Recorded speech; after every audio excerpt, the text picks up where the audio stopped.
नमस्कार दोस्तों। इजराइल ने ईरान पर हमला कर दिया है ताकि ईरान परमाणु बम न बना सके। अमेरिका और कई पश्चिमी देशों का दावा है कि ईरान परमाणु बम बनाने के लिए जरूरी 90% प्योर यूरेनियम हासिल करने के काफी करीब पहुंच गया है। इजराइल को पता चल गया है कि ईरान कभी भी परमाणु परीक्षण कर देगा। वो परमाणु बम बनाने के अब बेहद करीब है। अगर ईरान परमाणु बम बनाने में सफल हो गया तो इजराइल की धमक मिडिल ईस्ट में खत्म हो जाएगी और इसीलिए नेतन्याहू ने ईरान की परमाणु लैब पर ही हमला बोल दिया। ईरान के 100 ठिकानों पर 200 विमानों से 330 बम गिराए।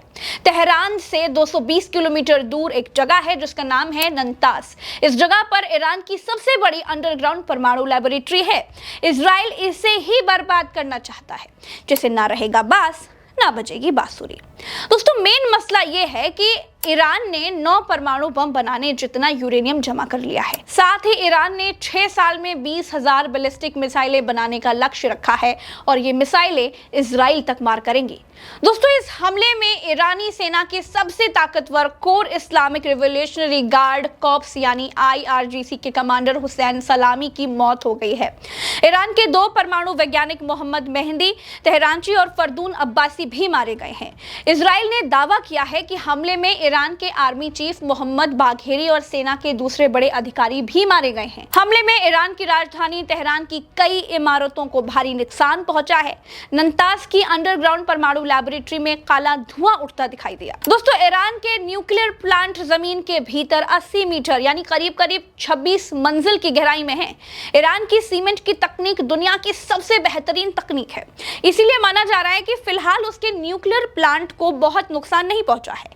IAEA यानी कि इंटरनेशनल एटॉमिक एनर्जी ने भी कहा है कि उस प्लांट से फिलहाल कोई रेडिएशन नहीं निकल रहा है। इजरायली PM नेतन्याहू ने कहा, ईरान को रोका नहीं गया तो कुछ महीनों में ही परमाणु हथियार वो बना सकता है। अमेरिका ने साफ कर दिया है कि वो इस हमले में शामिल नहीं है। ईरान के सुप्रीम लीडर अयातुल्ला खामनेई ने कहा कि इसकी सजा मिलेगी। दोस्तों, ईरान लंबे समय से परमाणु हथियार बनाने की कोशिश कर रहा है। ईरान कहता है कि उसका न्यूक्लियर प्रोग्राम पूरी तरह शांतिपूर्ण है, लेकिन अमेरिका जैसे देशों को इस पर बिल्कुल भरोसा नहीं है। इसीलिए ईरान को रोकने की कोशिश करते रहते हैं। अमेरिकी विदेश मंत्री मार्को रूबियो ने कहा कि ये इजराइल की एक तरफा कार्रवाई है, अमेरिका इसमें शामिल नहीं है। ईरान जवाबी कार्रवाई ना करे और अमेरिकी सैनिकों को निशाना ना बनाए। हालांकि रूबियो ने कहा कि हमले से पहले इजराइल ने अमेरिका को सूचना दी थी। हालांकि बिना अमेरिका की मदद के इजराइल इतना बड़ा हमला नहीं कर सकता।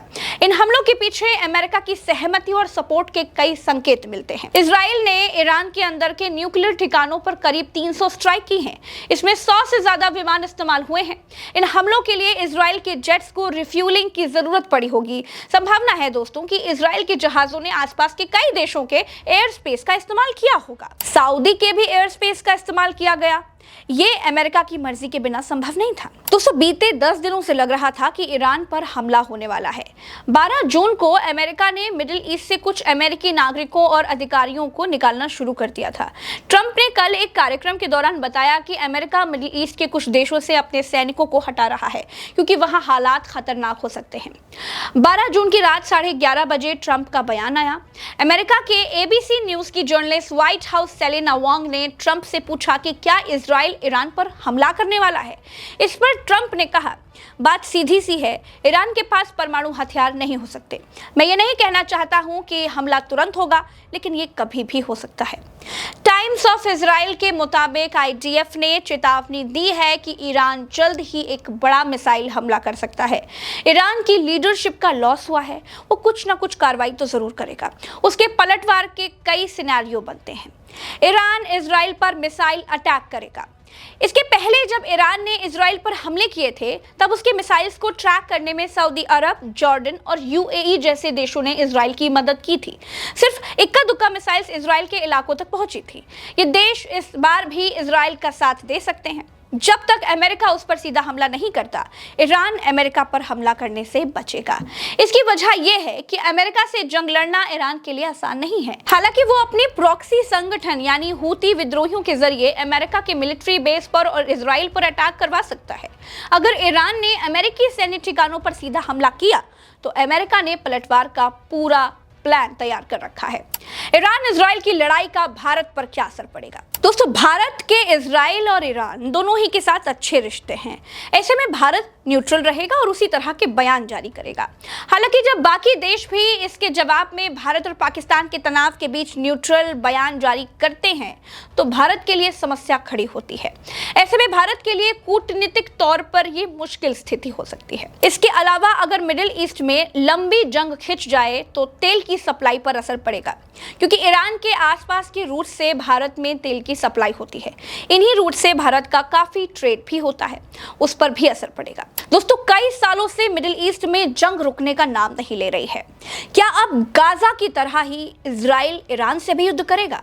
ईरान ताकत में कमजोर नहीं है। गाजा के पास उसकी अपनी सेना, अपनी सरकार तक नहीं है, लेकिन ईरान मजबूत देश है। ईरान कैसे पलटवार करता है, ये देखने वाली बात होगी। फिलहाल के लिए इतना ही। चैनल को सब्सक्राइब करेगा, अपनी महत्वपूर्ण राय कमेंट में दीजिएगा। राम राम, दुआ सलाम, जय हिंद।